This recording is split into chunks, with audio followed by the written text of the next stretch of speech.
Hey guys, welcome back to another video of Noob to Pro on Blender. So today we're on day 5 and I was thinking we'd kind of stick to the same theme. I was thinking of doing actually like a nightstand or kind of like a dresser, kind of depending on how this one goes. So I wanted to learn a little bit more about how I've been doing my models. So what I mean by that is how I'm creating them and building them. So for this one, I kind of just want to make a easy enough nightstand. Like it would look good next to the bed I made in the last day. So let's get started on that. So the scale of this, I kind of want to make it a little bigger just so we can make it a little easier. We can always scale it down later. But for this one, I definitely want to keep it kind of like almost this shape actually. First thing we're gonna do is extrude it. So now I want it straight. Let's do like, that works. Does it though? Use our gizmo real quick.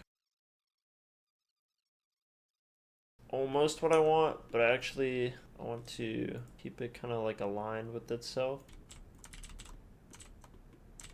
Let's do this one and select for scale.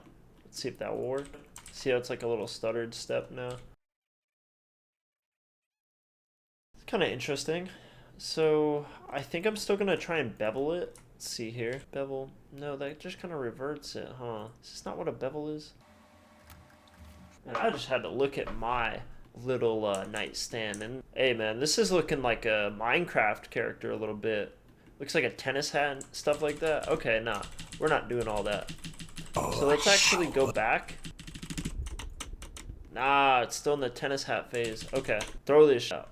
Okay, we're gonna add it back. Brand new cube, scale it up, why not? So I'm gonna extrude it, and actually I'm just gonna do like very simple single extrudes. I think it just looks cleaner like that actually. And you know, I'm just gonna kind of model what I have in my room right next to me. So let's do like a single tiny extrude this way. There we go. Tiny extrude. Okay, but keep that front half mostly it. Keep the back pretty much, yeah, pretty much like that. So okay, we're gonna do an insert face. Perfect. That's exactly what I want. Extrude inward. Okay. We can delete that face because that's the face acting as the barrier. All right, so this is what we have to play with. Now the hard part. We're gonna make 2 drawers in here. How we're gonna do that, I have no idea. So let's get started. I don't even know how to start. Think I'm kind of missing a little bit of a piece here. So I'm gonna try and do a loop cut. Yeah, definitely missing a little something right here. Let's do a little bit of that. All right. Perfect. Let's do an extrude real quick. Get it off that, and just say it's like the middle. Okay, I almost like it, but I'm thinking now we can probably get away with a little imperfection. Actually, let's do it how IKEA does it. Why not? Let's keep it kind of simple. So pretty fat right here, and actually they just push this one back and they keep it open. So I'm sure there's an easier way to do this, but let's mess around with what we learned yesterday. So I think it was you click Shift N, Tool, Options. Let's do this. Let's move it back.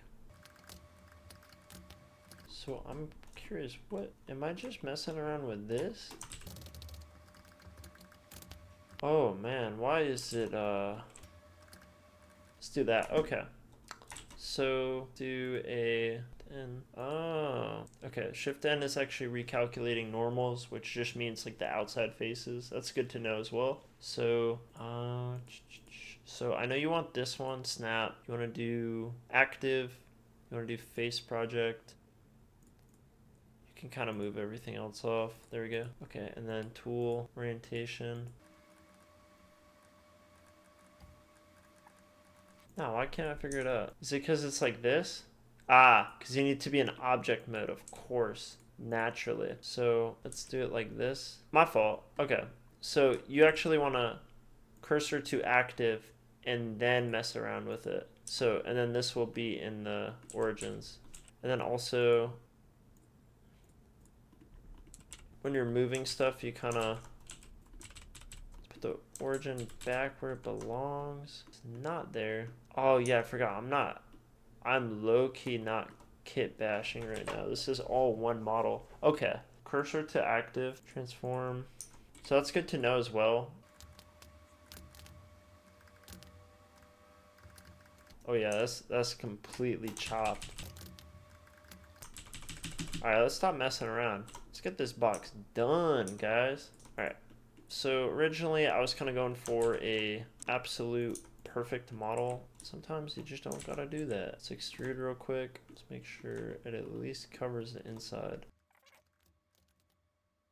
Man, talk about perspective is reality. Definitely chopped my settings up a little bit when making this. Why is it... Nah, why is it like that? Okay, cursor to world origin.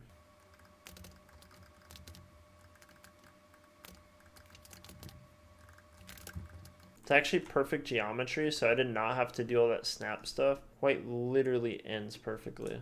It's exactly at 1. That's good. I'm wondering how this is being created. So I'm going to show a little trick at the end too to clean this up, but that's the geometry of it. It's a little messy. But actually, I'm going to...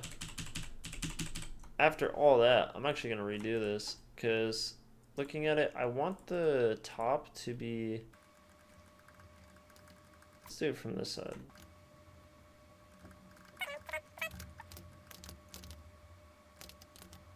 It's going to be -1, and that will be at the very end. Okay, perfect. Yes, that's exactly what I wanted. Okay, so for this, I actually kind of wanted to kit bash. So I learned my lesson from earlier, and no, I did not. Let's set cursor to world origin, which is essentially the box at this point. Okay, let's mess around with it. Like here, let's click here. I want to set cursor to active, and then let's do some crazy stuff. And then let's do transform origin, snap, active. I want to do faces.